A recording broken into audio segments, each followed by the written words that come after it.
We adopted a plant for the office. It wasn't the only thing growing. This is the story of how something as simple as a potted fern changed the dynamics of our workplace forever. I never expected that a routine team-building exercise would lead to the most meaningful relationship of my life, but sometimes the most beautiful things grow in the most unexpected places. Let me take you back to where it all began, at Horizon Marketing Solutions, a mid-sized agency nestled in the heart of downtown. I'm Alex Chin, the office manager at Horizon. I've always been the behind-the-scenes guy, the one who makes sure everything runs smoothly while rarely stepping into the spotlight myself. My days consisted of ordering supplies, managing schedules, and keeping our workspace functional. I prided myself on efficiency and organization, but if I'm being honest, I kept most people at arm's length.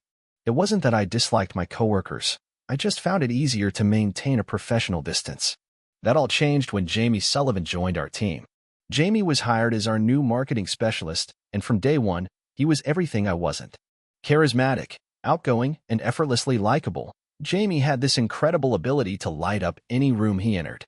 With his perfectly styled brown hair, bright green eyes that crinkled when he laughed, and a fashion sense that made our business casual dress code look runway-ready, Jamie stood out in our otherwise conventional office environment. While I blended into the background in my sensible button-ups and khakis, Jamie wore bold colors and statement pieces that somehow still looked professional. Our office culture at Horizon was typical of many corporate environments, friendly but somewhat disconnected. People came in, did their work, and went home. There were birthday celebrations with store-bought cake in the break room and the occasional happy hour, but nothing that really brought us together as a team. Our CEO, Melissa, had been expressing concern about this disconnection for months. "We need something to unite us," she would say during our management meetings. "Something that gives us a shared purpose beyond client deadlines." That's when our HR director, Patel, suggested we adopt a plant for the office. At first, the idea seemed almost laughably simple. How could a plant possibly improve company morale? But Patel explained the psychology behind it. Having something to collectively care for creates a sense of shared responsibility, he said. Plus, plants improve air quality and have been proven to reduce stress in office environments. After some discussion, Melissa agreed it was worth a try, and she put me in charge of organizing the plant adoption process as a team-building exercise. The selection process quickly became more complicated and entertaining than any of us anticipated. What should have been a simple decision turned into passionate debates that revealed surprising aspects of our coworkers' personalities. The finance team advocated for a low-maintenance succulent, arguing for its cost-effectiveness and minimal care requirements. "We don't need another drain on company resources," said Frank from accounting, who apparently viewed all living things as line items on a budget. The creative team, predictably, pushed for something more dramatic, an exotic flowering plant that would inspire creativity and bring vibrant energy to our space. They presented a PowerPoint with photos of orchids and bird of paradise plants, complete with color psychology research on how certain flowers could stimulate innovative thinking. The IT department, meanwhile, had researched the optimal plants for air purification and presented a spreadsheet comparing various species' efficiency at removing toxins. "Snake plants produce oxygen at night," explained Wei from IT. "They're basically working overtime when we're not even here." Throughout these surprisingly heated discussions, I found myself frequently catching Jamie's eye across the conference room. He seemed as amused as I was by how seriously everyone was taking this. During one particularly intense debate about watering schedules, Jamie leaned over and whispered, "Who knew people could get so passionate about photosynthesis?" His comment made me laugh louder than I intended, drawing curious glances from our colleagues. After a week of discussions, we finally reached a compromise, a peace lily. It was low maintenance enough to satisfy the practical team members, visually appealing for the creatives, and excellent at purifying air for the health-conscious staff. Plus, as Jamie pointed out with a wink, the name seems appropriate given the amount of negotiation it took to get here. The day we brought the plant to the office became an unexpected event. Jamie and I volunteered to pick it up from the local nursery during lunch. It was the first time we'd spent any significant time alone together, and I was surprised by how easily conversation flowed between us as we navigated the rows of greenery at the plant shop. "So, Alex, have you always been the responsible one?" Jamie asked as we examined different peace lilies, looking for the perfect specimen. "What makes you think I'm the responsible one?" I countered, though I knew my reputation around the office. Jamie laughed. "You color-code your sticky notes. You've never missed a deadline. And you somehow remember everyone's coffee order. You're definitely the responsible one. I felt my cheeks warm at being so accurately pegged. I guess I've always liked making sure things run smoothly. What about you? Have you always been the one who makes friends with everyone within 5 minutes of meeting them? Jamie's smile faltered slightly. Not always. It's something I had to learn. Being likable can be a kind of armor sometimes. There was something in his tone that suggested a deeper story, but before I could ask what he meant, he pointed to a particularly lush peace lily. What about this one? It looks like it has character. The plant he'd selected was indeed beautiful, with glossy dark green leaves and several white blooms. Perfect, I agreed. And as we carried our new office member to the checkout, I found myself wondering about the layers beneath Jamie's cheerful exterior. When we returned to the office with our new greenery, our coworkers gathered around as if we'd brought in a new puppy. There were debates about where to place it, what to name it, and who would be responsible for its care. Eventually, we settled on a spot near the window in the common area where everyone could enjoy it, named it Lily the Peacekeeper, and created a care schedule that rotated among departments. You know, Jamie said as the crowd dispersed, leaving us alone with the plant, I think we should be the primary caretakers, since we picked it out and everything. I repeated, surprised by the suggestion of collaboration. Sure, Jamie grinned. I'll be the fun parent who talks to it and plays it music, and you can be the responsible one who actually keeps it alive. I rolled my eyes but couldn't help smiling. Fine, but if you start playing at Barry Manilow, I'm revoking your plant privileges. Deal, Jamie laughed, extending his hand for a shake. When our palms met, I felt an unexpected spark of connection that lingered even after we let go. Over the next few weeks, Lily became the catalyst for a growing friendship between Jamie and me. We'd check on the plant together in the mornings, sometimes arriving early just to have a few minutes of conversation before the office filled up. Jamie would bring in coffee, remembering exactly how I liked mine without me ever having to tell him, and we'd discuss everything from work projects to weekend plans while examining Lily's leaves for signs of distress or growth. Our shared responsibility soon extended beyond the plant. We began having lunch together, discovering a mutual love for obscure documentaries and spicy food. Coffee breaks became a regular part of our routine, and I found myself looking forward to these brief interludes throughout the day, when Jamie would perch on the edge of my desk and tell me about his latest marketing campaign or ask my opinion on a client proposal. You know, you're actually hilarious when you let your guard down, Jamie told me one afternoon as we watered Lily together. Why do you keep that side of yourself hidden from everyone else? The question caught me off guard. No one had ever really asked me about my tendency to stay reserved before. I guess I've always found it easier to keep things professional, I said after a moment. Especially being the office manager. People need to respect my authority when I have to enforce policies or deadlines. Jamie considered this, gently wiping dust from one of Lily's leaves. I get that, but I think people respect authenticity more than distance. You can be professional and still be yourself. Is that what you do? I asked, genuinely curious. Jamie's expression grew thoughtful. Not entirely. I mean, I am naturally outgoing, but... He paused, seeming to decide something. Look, being a gay man in corporate America, I've learned to carefully manage how much of myself I share. I'm out, but I'm selective about how much of my personal life I bring to work. This revelation surprised me, not because Jamie was gay, I'd had my suspicions, but because of the vulnerability with which he shared it. I didn't realize you felt you had to manage that so carefully, I said. It's gotten better over the years, Jamie replied. But old habits die hard. I spent so many years carefully crafting a professional persona that was likable but not too flamboyant, open but not threatening to anyone's comfort level. He looked up from the plant and met my eyes directly. I guess we all have our masks, don't we? That conversation marked a turning point in our relationship. Having shared something so personal, Jamie seemed to open up more, and in turn, I found myself reciprocating. During a particularly stressful week when we were both working late, I confided in him about my own struggles with confidence.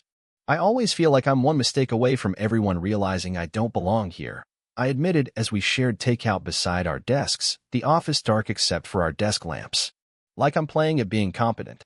That's classic imposter syndrome, Jamie said. And for what it's worth, you're probably the most competent person in this entire company. Says the guy who landed the Westridge account in his first month, I countered. Jamie shrugged. That was just good timing and a bit of luck.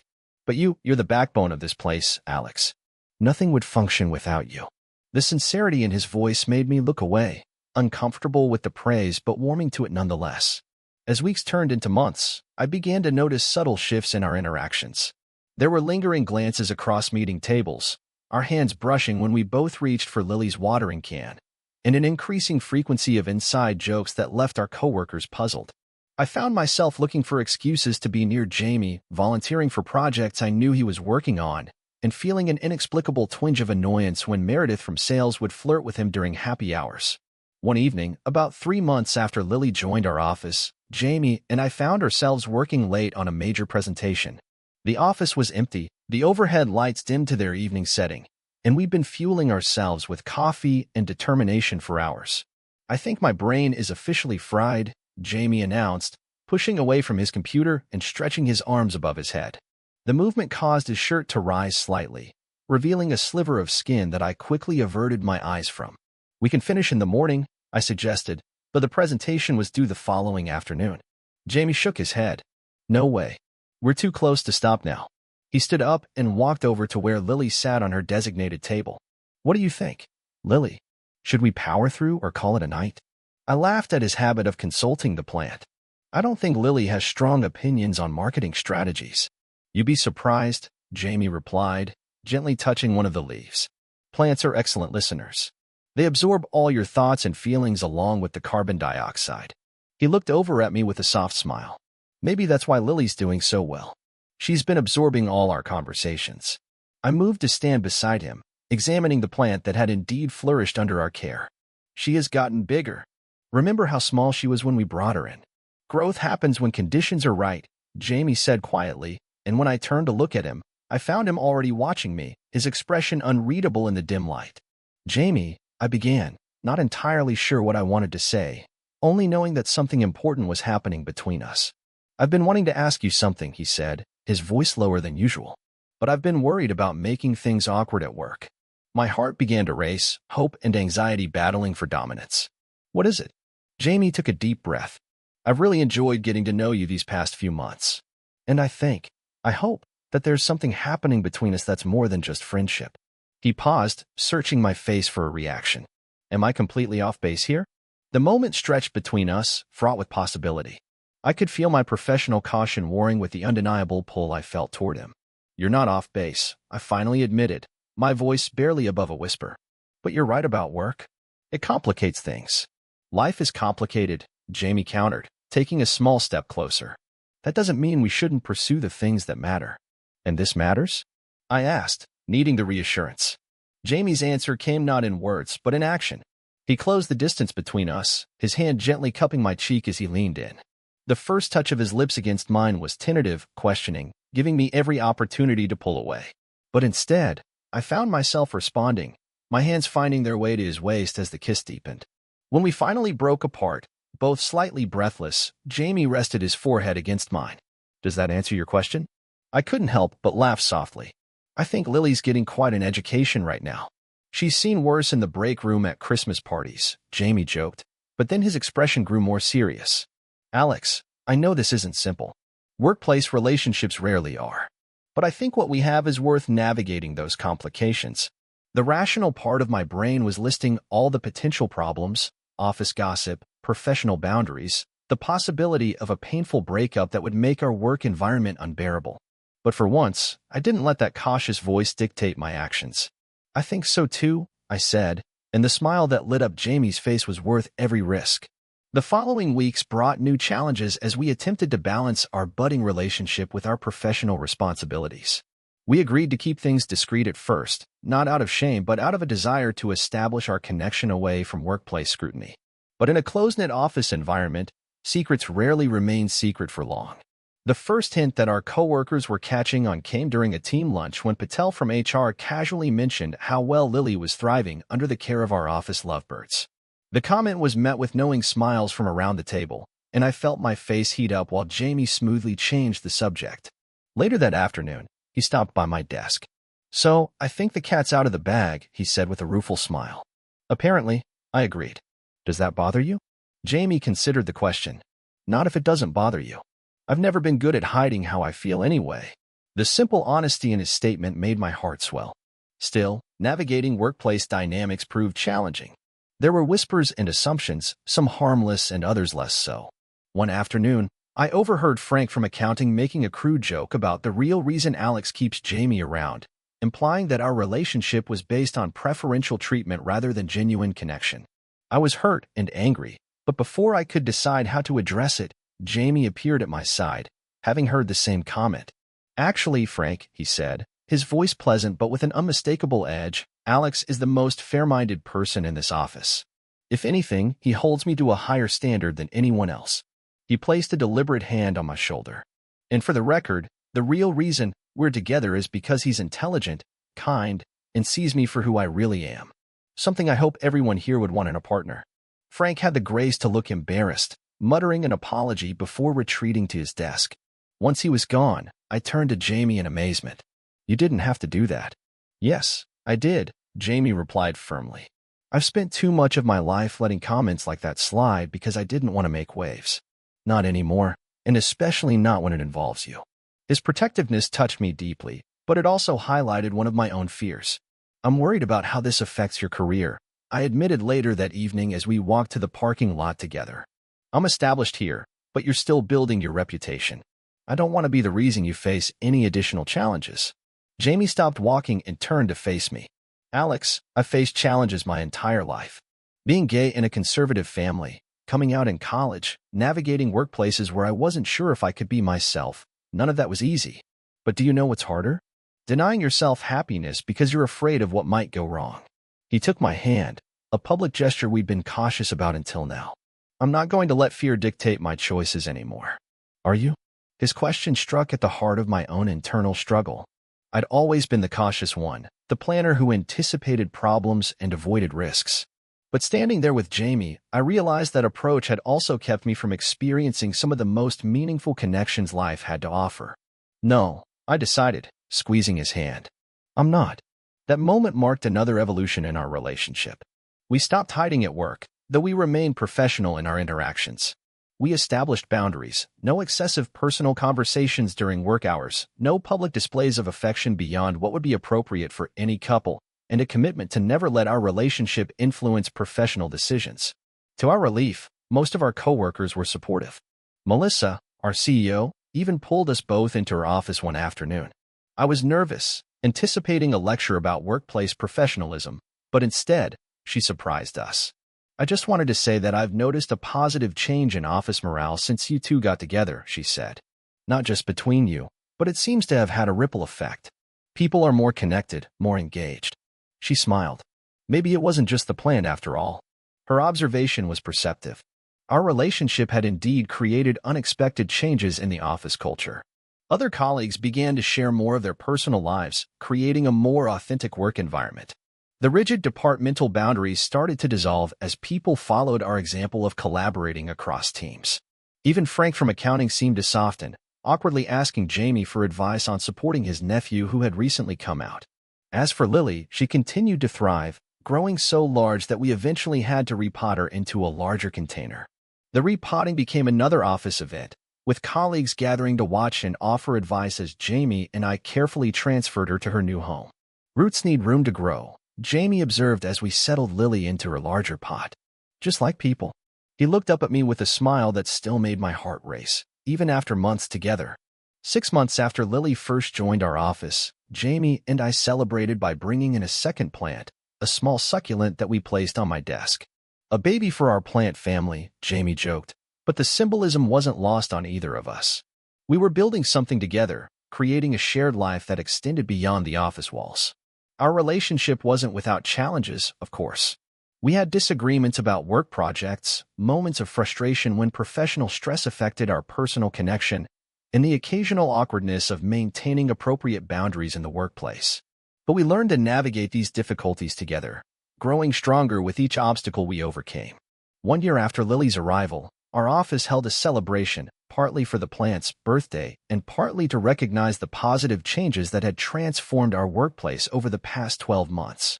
The once sterile office now featured plants on many desks, colorful artwork on the walls, and a warmth that was palpable to clients and employees alike. During the celebration, Melissa asked Jamie and me to say a few words. We hadn't prepared anything, but as we stood together beside Lily, who now stood almost 3 feet tall with abundant blooms. The words came naturally. When we first brought Lily into the office, I don't think any of us expected her to become such an important part of our workplace, I began. But she's taught us something valuable about growth. It happens gradually, day by day, often in ways we don't notice until we look back and see how far we've come. Jamie nodded, picking up where I left off. Lily has thrived because we all contributed to creating the right conditions for her to grow. And I think the same thing has happened with our team. We've created an environment where people can be authentic, where differences are celebrated rather than just tolerated, and where we support each other through challenges. As I looked around at our colleagues, now friends, I felt a profound sense of gratitude for how much had changed.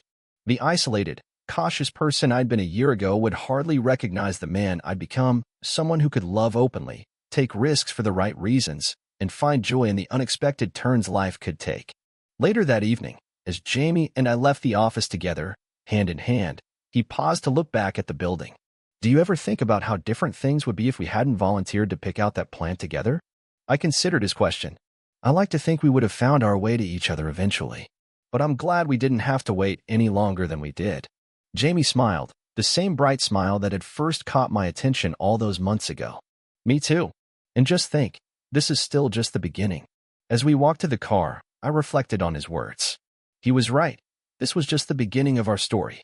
Like Lily, our relationship would continue to grow, facing seasons of abundance and challenge, requiring care and attention, but ultimately becoming stronger and more beautiful with time. What had started as a simple office plant had blossomed into something neither of us could have anticipated, but that both of us now cherished beyond measure. And that, perhaps, was the most important lesson Lily had taught us, that with the right conditions, the right care, and a little bit of patience, the most remarkable things can grow in the most ordinary places, even in the corner of a downtown office. Where a peace lily and two hearts found the perfect environment to thrive. Total _char_count, 18,715.